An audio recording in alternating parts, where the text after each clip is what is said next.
seen a snorkel before?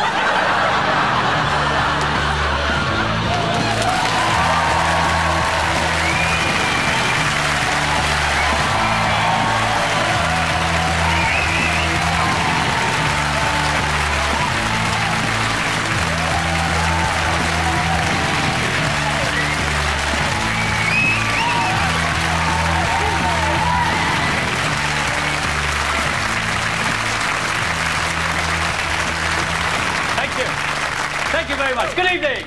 Yay! What a crowd, what a crowd. Can you believe it's nearly the end of 1994? No. I can. This time last year, I was preparing to do a Christmas show in Newark, which, well, lucky old me, eh? You ever been to Newark? No. I didn't think you would. It's the only town in Britain that's an anagram of wanker.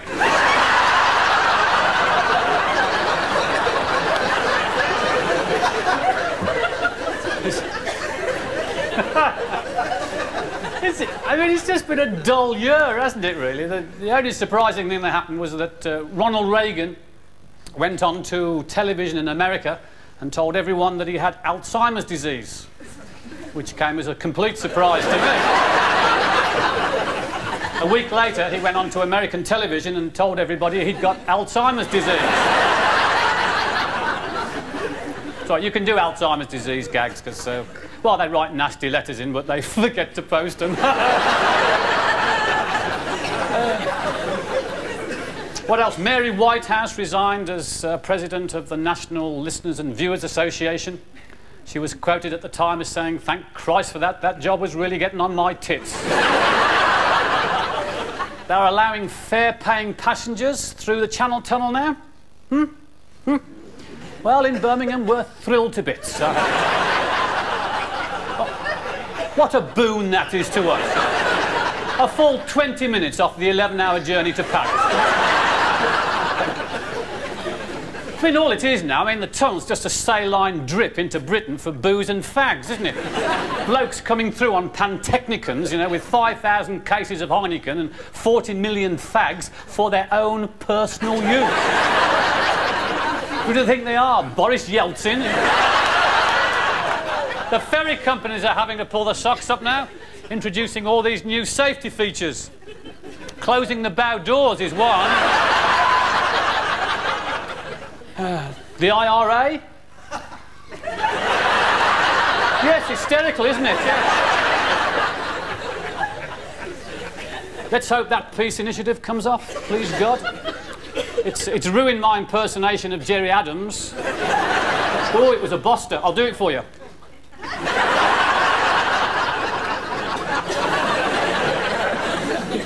What are the IRA going to do now? I think they'll form a motoring organisation. The IRAA. They can come round, blow your tyres up. What else? I saw that incident with Michael Schumacher and Damon Hill for the first time last weekend, because I missed it. I was away. I see what everybody's going on about now, yeah.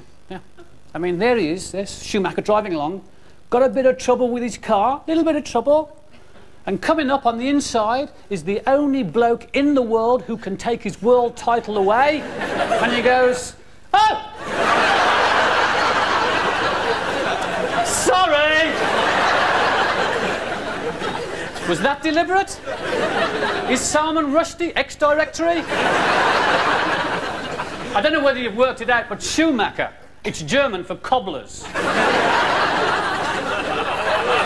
Yeah, it takes a bit of time, doesn't it? Nigel Mansell, I mean, you can't keep him down, can you? He won that race. He'll be there next year, I'll tell you. And he's an enigma, Nigel. You see, potentially, he is the most exciting man on the earth.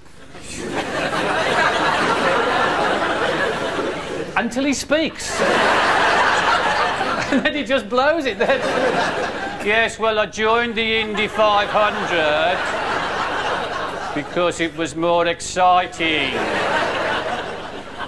Talk us through that Andretti incident, Nigel. Oh, that, yeah. Right. I went into the bend at 221 miles an hour and I went into a spin. And I thought, ooh, I've got to take the cat to the vet tomorrow. And I mean, he looks great. He's got all those exciting endorsements on his tunic, all that sort of Haveline and Texaco, Labatt's. It's so incongruous, isn't it? I mean, it should be Horlicks and Solihull Public Library. You know? Radio 1.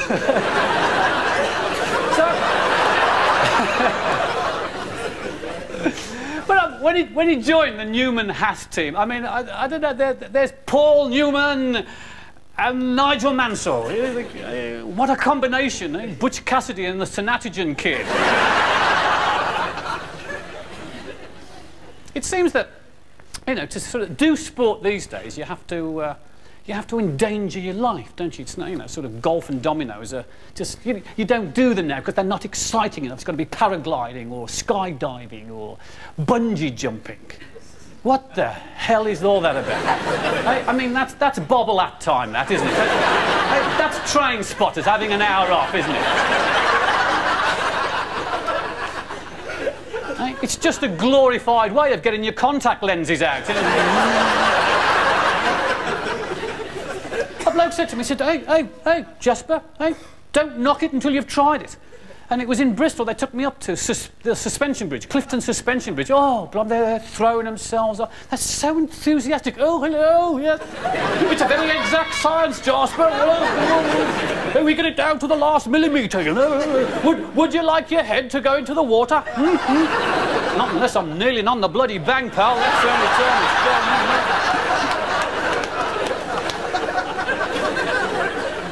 One of the bungee jumpers was blind. A blind bungee jumper, you need a bit of bottle for that. It was amazing listening to a Labrador scream at 300 feet.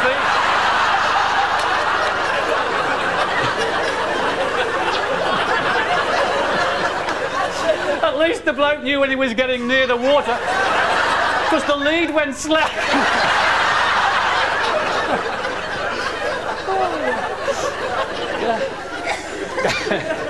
There's some funny people out there. What else? I can't talk about sport without talking about Birmingham City. Yes, have you noticed they're winning? No, no. They're second in the second division. It's destroyed my act. I mean, I used to do at least an hour on them now. But we've had these benefactors. This is a true story. We've had these benefactors. A bloke called David Sullivan and the Gold Brothers, and they've pumped about 11 million quid into the club. I mean, put the money where the mouth is, give them the due. But it's a bit of a double-edged sword, really, because between them, they own Sunday Sport newspaper and the Ann Summers chain of sex shops and Birmingham City. You've got to see this season's kit. Crotchless shorts. I've never seen crotchless shorts before. I mean, supporting them's a nightmare. You know. Hey, great tackle, Brian! What did you think?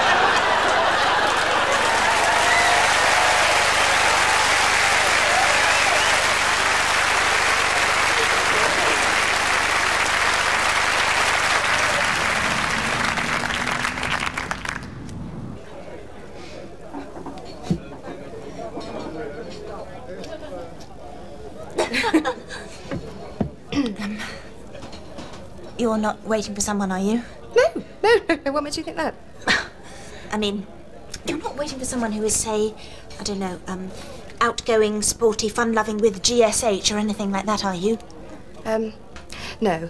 Actually, I'm waiting for somebody who is intense, attractive, demanding, sensuous, owns own box at Covent Garden. Oh.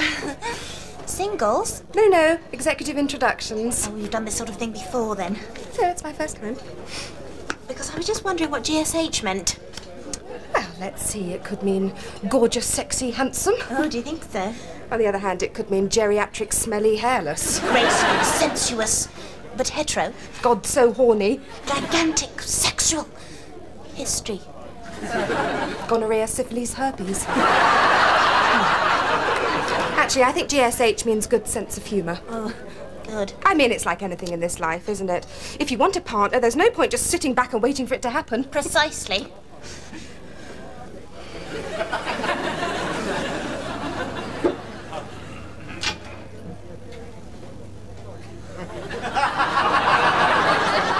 Oh, my God. What? What is it? Oh.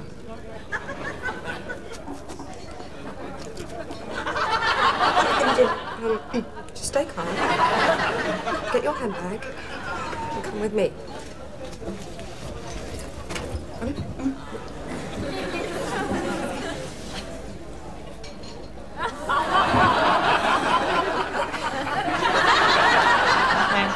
So now what?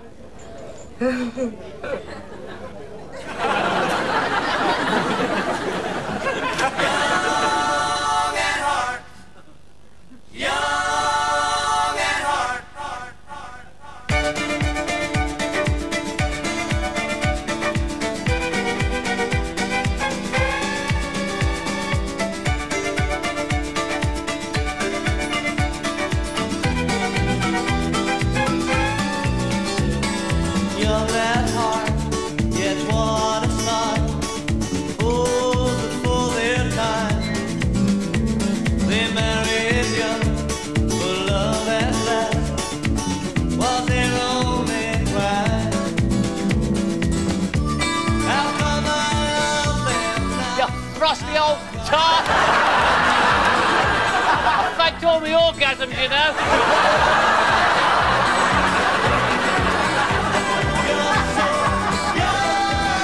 Did you do this?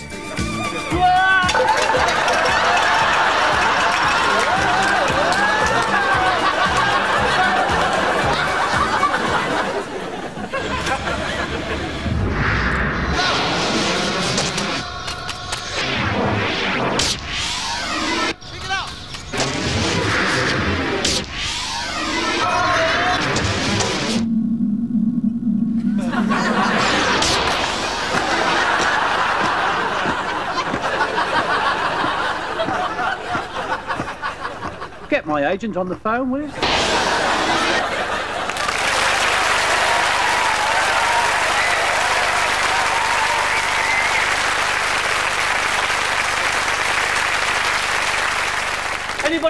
Anybody buy lottery tickets? Yes. Any winners? Yes. That's the end of the loan then, obviously. It's a strange affair. There's a couple of anomalies. I mean, this geezer who's won £17.8 million, and Camelot are saying, like, you know, they will preserve your privacy and you will be totally anonymous. OK? Then they tell us that it's been won by a factory worker in the north with a job.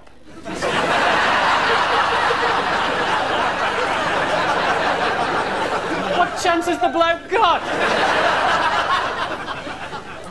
And get this, if you win this money, you know, whatever these massive amounts of money, they're going to send round a counsellor to tell you how to spend it and how to deal with your emotions.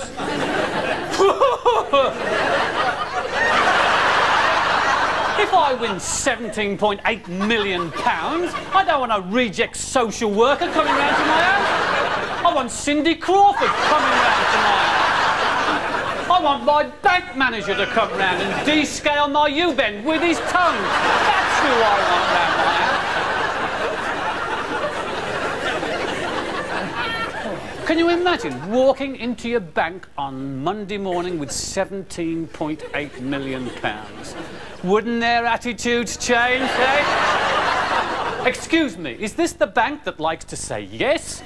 Well, now it's the bank that likes to say yes, please. Sir Carrott, suck my shoes, all right? And the next time I come in here, I don't have to go through that bloody rope obstacle course like a laboratory rat. Well, to go up to that snotty-nosed bitch of a cashier who always looks at you as if you've just fallen out of a dog's bottom.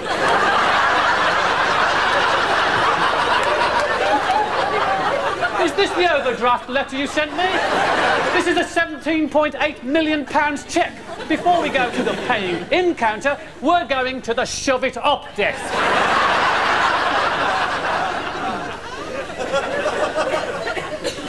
What will you do with 18 million quid? It's worth £25. I was working this out. It's worth £25 for every word in the English language. Impressed, aren't you? And that's why lawyers charge so much when they send you a letter, you see. 800,000 words. It's twice as many as practically every other language in the world. And that's why we have such a rich language. And it also explains why, say, in Spanish, there's no word for hurry. Or plumber. Or lady shave.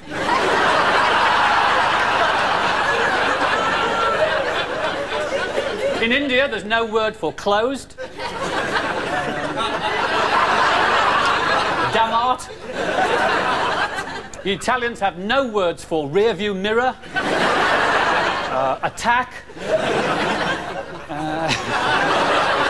Premature ejaculation. But we have this rich language, yet people say the most stupid things, honestly. And a while ago, I was in Birmingham, and a woman came up to me and she said, "Oh, Jasper, aren't fish wonderful? Oh, salmon are miraculous. Are they? Oh, yes. Why? Oh, every year they travel thousands and thousands of miles across the oceans of the world, and they find the same river, and they swim up it and deposit their sperm in exactly the same place. Aren't salmon miraculous?"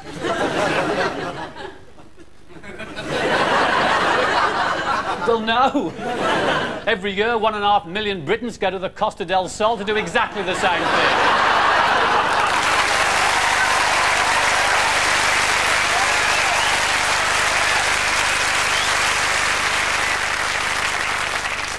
Realise what GSH means. Go straight home. What are you doing? Signalling to mine. What do you mean yours? A sporty one. How do you know he's not demanding and sensuous? Aha! Mine's a smoker. So is mine. Give me a fag. No. Give me a fag!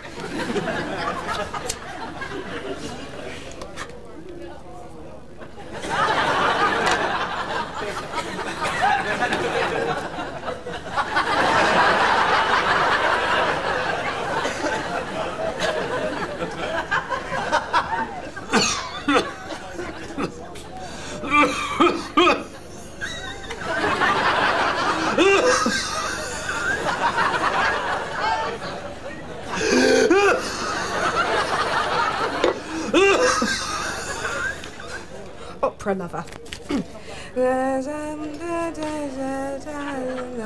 Happy-go-lucky.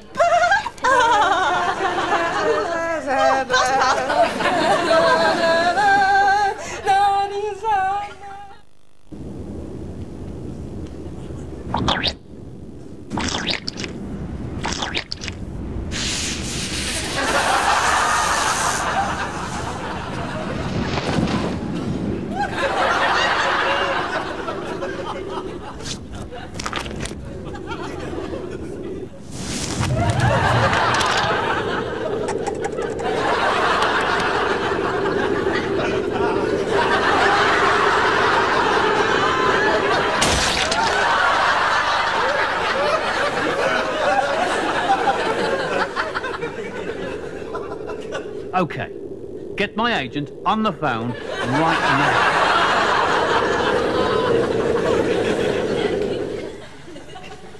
I like to think of myself as a careful driver. You get a lot of boy racers in this job. Just show-offs driving along all cocky arm out the window. I hate it when they leave things hanging around the car. Me, I like to look after my motor. To some people, they're just a way of getting from A to B. But me, I never get to B. I don't like a car to be cluttered. I like to add the personal touch with a few knick-knacks. In the front, I just have an air freshener, because let's face it, this job can get a bit scary at times. Over the years, I must have been through 150 cars and 120 windscreens. And there's not many jobs where you can get a new company car every 20 minutes. Mind you, trying to get 0 to 60 out of this one is impossible. You wind up banging your head on a brick wall. I like to take it steady, enjoy the journey, listen to a bit of radio too. Welcome to the listening room. Now sit back and relax.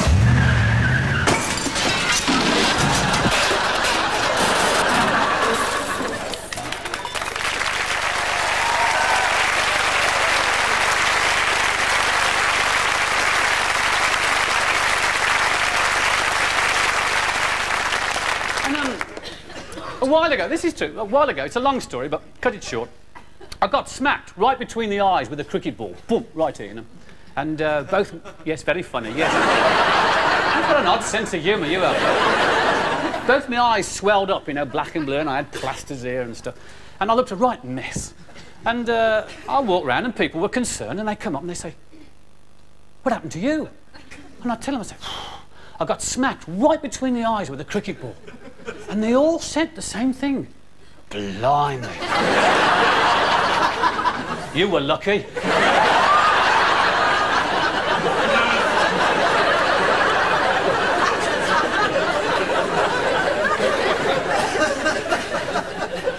And the Pope, he's a good one. He comes out with some classic statements. He made one 3 months ago. "I do not see the need for contraception."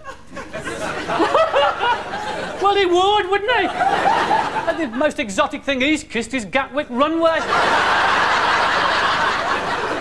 I don't see the need for tampons, but there's millions of women out there who would disagree.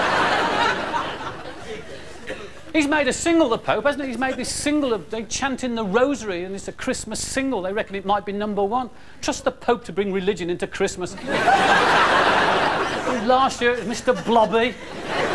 Bloke in a pink condom bashing everything. That's a bloke in white condom bashing. Where's it all going to end? He's going to release a CD now, The Pontiff Unscrewed. He's doing cover versions of things like a Virgin, Hit Me With Your Rhythm Method, Johnny Remember Me. He's going to form a supergroup with the Dalai Lama on cymbals and Mother Teresa on washboard. Well, I can't wait for Top of the Pops, eh? Mother Teresa. Now, there's a woman who needs a damn good iron.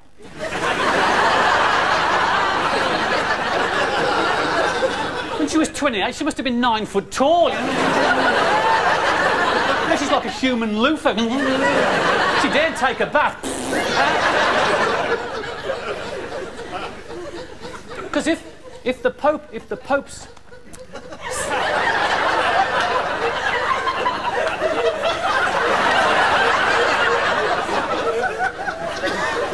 I'll take her out, she's almost ready.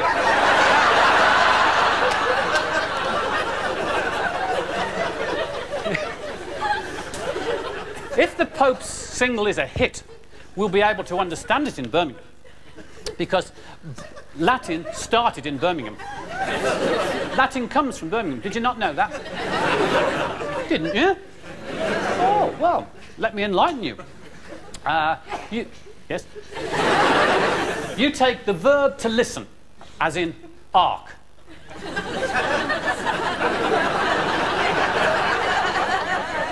Arcatim.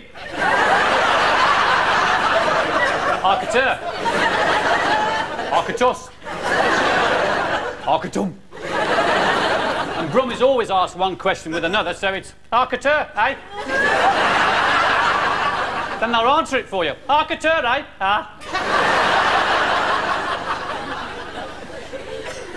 For instance, I didn't quite catch what they said. I day hear 'em. Arcateur, eh? I day near her. And the same word for oneself is also the same word for house. I'm going on.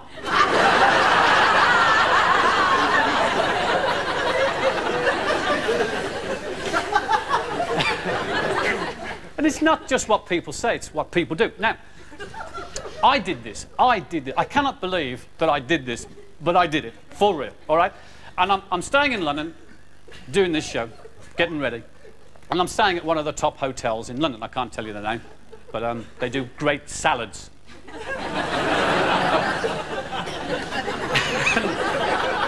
They've got this lift that takes forever, you know. And I get in, top floor, going down for breakfast, and I get into the lift. And there's a couple in the lift, you see. And I look at them and I say, good morning. Good morning. And I looked down and saw the luggage, and they got Lufthansa labels. So I said, are you leaving today? Was sagt ich? Verstehen Sie? Nein, ich sag nicht. Are you leaving today? Are you leaving today? Are you leaving today?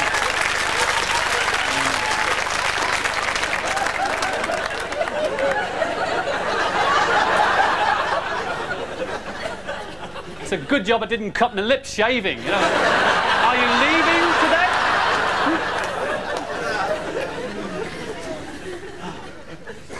Things that irritate you. Coronation Street. No, it's wonderful. No, it's very well written, it's wonderfully acted, and yes, wonderful. But it's all the people who say, oh, well, the reason it's so successful is because it's so true to life.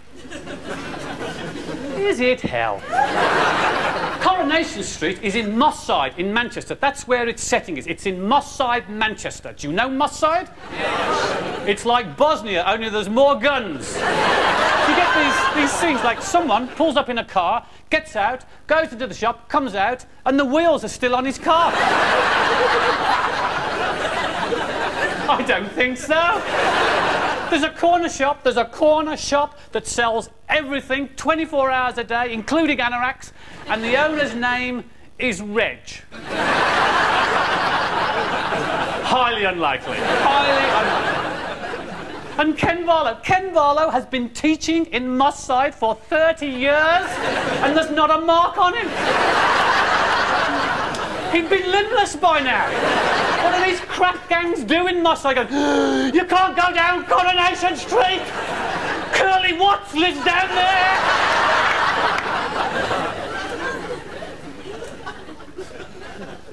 Another irritating thing, those damn magic eye posters. You know, the ones where you're supposed to see things beyond things. I haven't got a clue. I haven't managed one yet. I mean, I'm staring here like... Somebody bought me a book of them. It's like a book of wrapping paper. You know? I'm like a social outcast. People go, can't you see? Can't you see the Statue of Liberty? Can't you see? I'm going dyslexic, I'm positive. No, there it is. Look, there's the skyline, there's the moon. Can't you see it? Look, it's the Statue of Liberty, for Christ's sake. Can't you see it? Yes, I can see it. Can you see the taxi? Yes. There isn't one.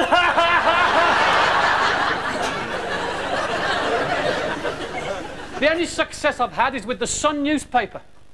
If I hold it very close to my face and I pull it away very, very slowly, I can see this great big pile of shit.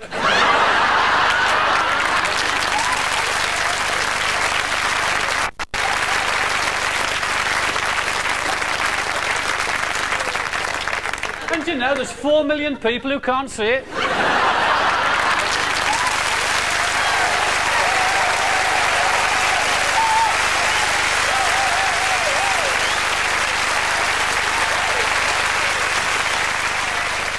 This is ridiculous. For know, the thin one in the greasy farrows might be the nicer person. Yes, I bet he's a damned interesting person in a sort of Woody Allen sort of way. You could be his Sun Yi. You could hang up on Mia Farrow and nip out and watch your Woody being witty about guilt and chicken soup. Yes, looks aren't everything, you know. If Cosmo had been around in the 19th century, then the Elephant Man would be the thinking woman's crumpet, just ahead of Michael Winner. That's bollocks.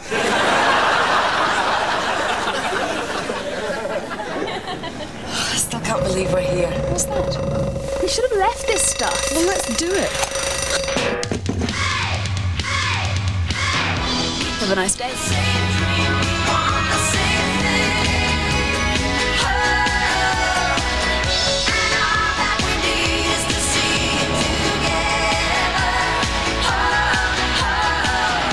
Okay, so let's leave it all. Who on is this? No, Tony's flat.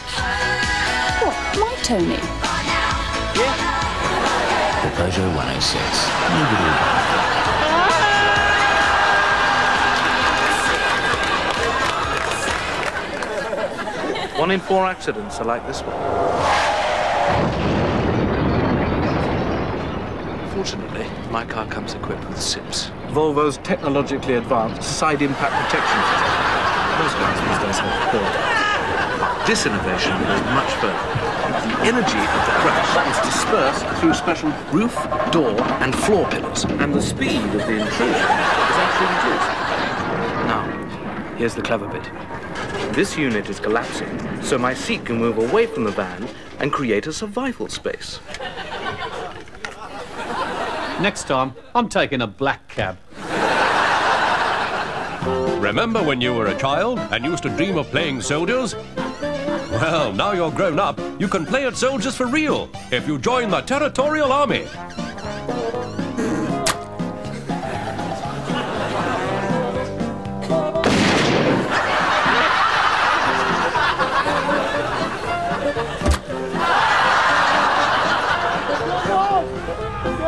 As a soldier, you'll be transformed from an ordinary citizen into a lean, mean fighting machine. Go 6!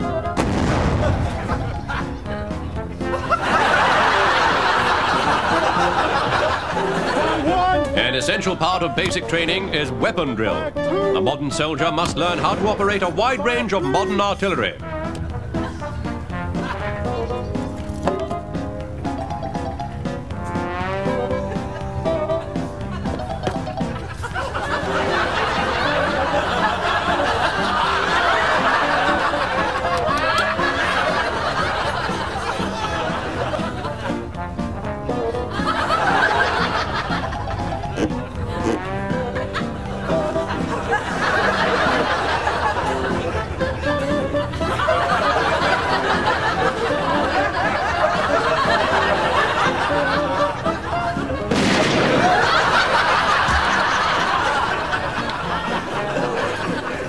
Along with conventional weapons, the modern Territorial may have to learn to operate the new generation of so-called smart bombs.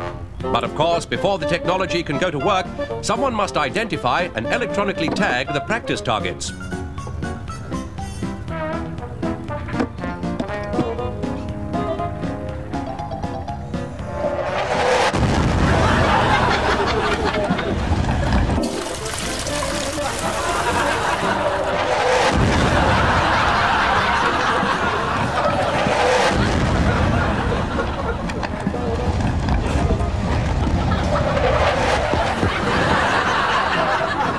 So, are you still enjoying military life? Even with so much destruction and danger all around you? Well done, you. On you go to the next target. After a hard day's work in the field, you've earned a drink. So it's good to relax with your comrades and swap stories about the day's adventures.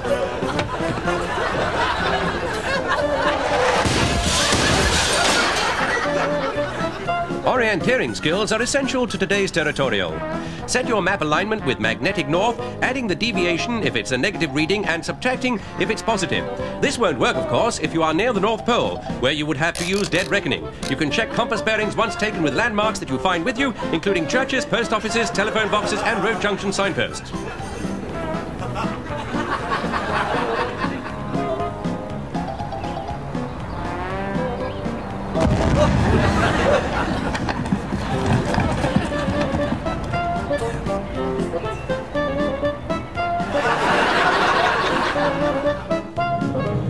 Ask any old soldier and he'll tell you that you never make firmer friends than you make in the forces. But you should always remember that the odd practical joke is all part and parcel of the good-natured camaraderie of army life.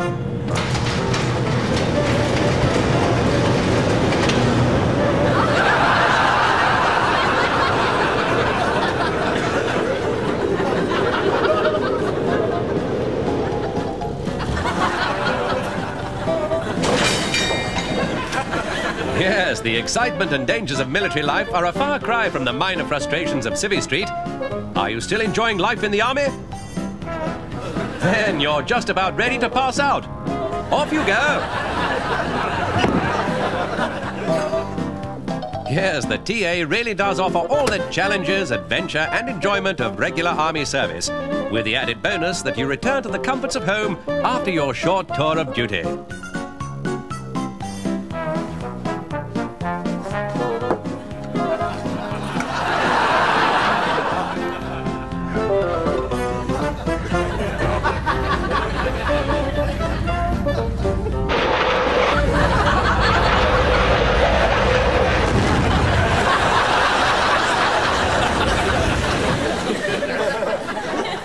We're agreed. Absolutely. No matter which is which. You take the sporty, outgoing GSH. And you take sensuous and demanding Covent Garden box. Right. Wait. Prozac.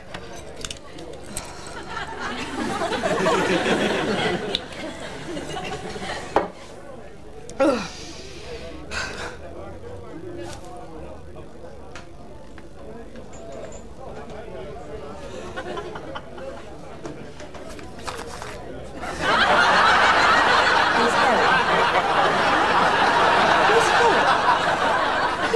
Actually leaving. Well, he certainly was very choosy. Sensitive, you see. He's probably gone off to Romania to do work with abandoned toddlers. Yes, he looked that type, didn't he? Whereas this one, on the other hand... Excuse me, but is one of you the friendly, frilly, frothy filly? Oh, piss off!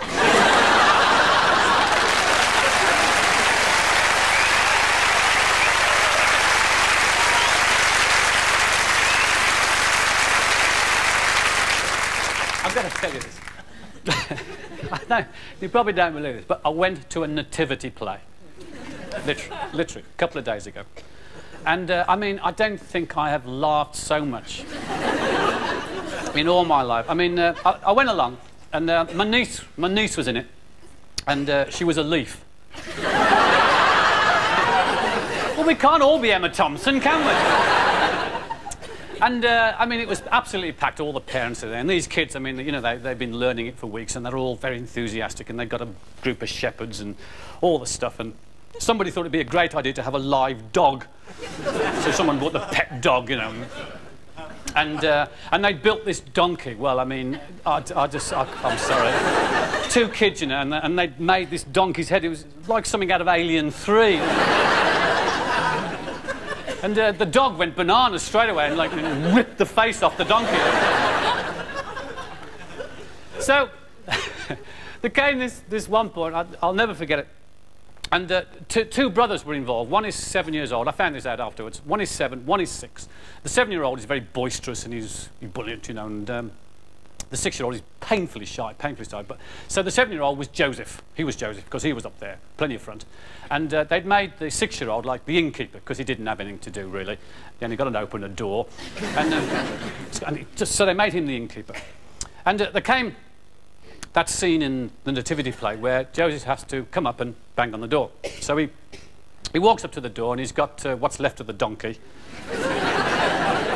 And Mary, who is a 6-year-old girl, with a pillow up her dress. So he bangs on the door, bang, bang, bang, bang, bang, bang, bang, bang. And the door opens very slowly. And his brother, like...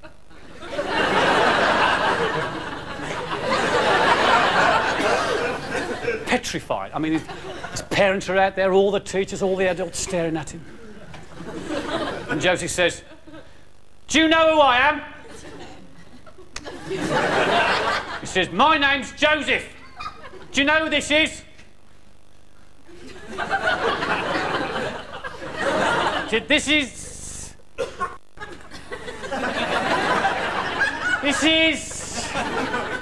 And he turns to the teacher for a prompt, and she said, "It's the Virgin Mary.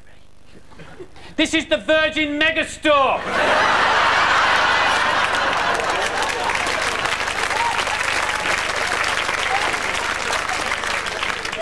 So there's chaos, and there's chaos.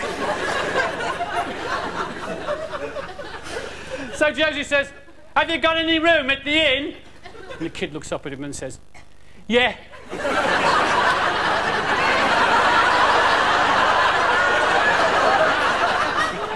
He said, "You haven't?"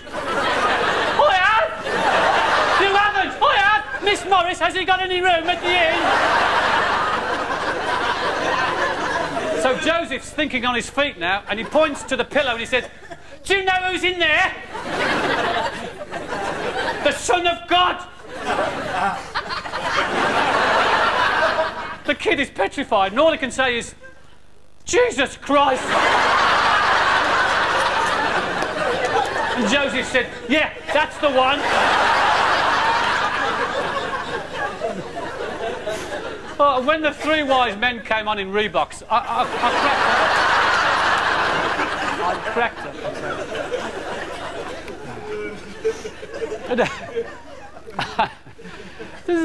I find kids interesting, I mean, and particularly this time of year. And they come round to my house to play with my kids, you know. And, I mean, it fascinates me, the excuses mothers make for their kids. I mean, you know, they ring the bell, ring, ring, ring, and you open the door, suddenly, this 5-stoner Semtex is running around your house. And the mother's going, "It's all right, he's tired."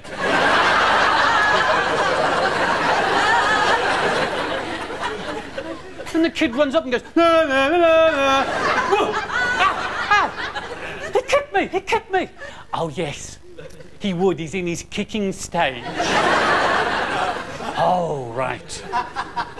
Would you like to know how to get him out of his kicking stage?" Take that, you little bastard. I bet he doesn't kick me again while he's here. No, he won't. He's dead. And do you know about blue Smarties? No? Well, yeah, some of you do, some of you don't. Because, like, all the mums now, you can't let kids have blue Smarties because, like, it does something to do. I think it's a load of nonsense, but I ain't prepared to find out myself. And no, you give them blue Smarties, and they're like Clint Eastwood with a Magnum on top of the school bus, you know. That's why the mums are going, "Oh no, Martin, no, you can't have the blue Smarties. No, no, no, no. These are for your mum and dad." British athletes must eat them, eh? Well, Linford Christie does, for sure. He's got a tube of them down his pants. I tell you, food irritates me. I tell you, I am getting annoyed at this because I just think we're being taken for a ride. I'm sorry. I mean, we stand for the 5-card trick in this country where food is concerned. I mean, have you been to an Italian restaurant when everybody is pasta mad? And, oh, you've got to eat pasta, but it's so good for you. It's such a healthy food. Lasagna, tagliatelle, spaghetti, fettuccine. Have you seen the ingredients on the side of a pasta packet? Flour and water. They're charging you £7 for a plate of wallpaper paste. Have you ordered cappuccino? Well, where's the coffee? Where's the coffee? I don't want to shave. Where's the coffee? Cappuccino, it's Italian for "here comes another mug." You know? Bombay mix. What the hell is Bombay mix? Basically, it's the content of the local tandoori's Hoover bag. That's what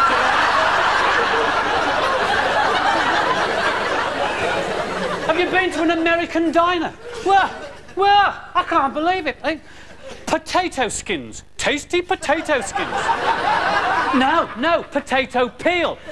Tasty potato peel. With slices of Sunlight soap on it. That's what they're saying. Americanised. Or they go round to the other restaurants, nick all the bins and give it to you. Chicken wings, chicken wings. Chickens haven't flown for 10 million years. Just skin and bone. With a zesty sauce. A zesty sauce. When you've finished it, your mouth feels as if you're giving a blowjob to a blowtorch.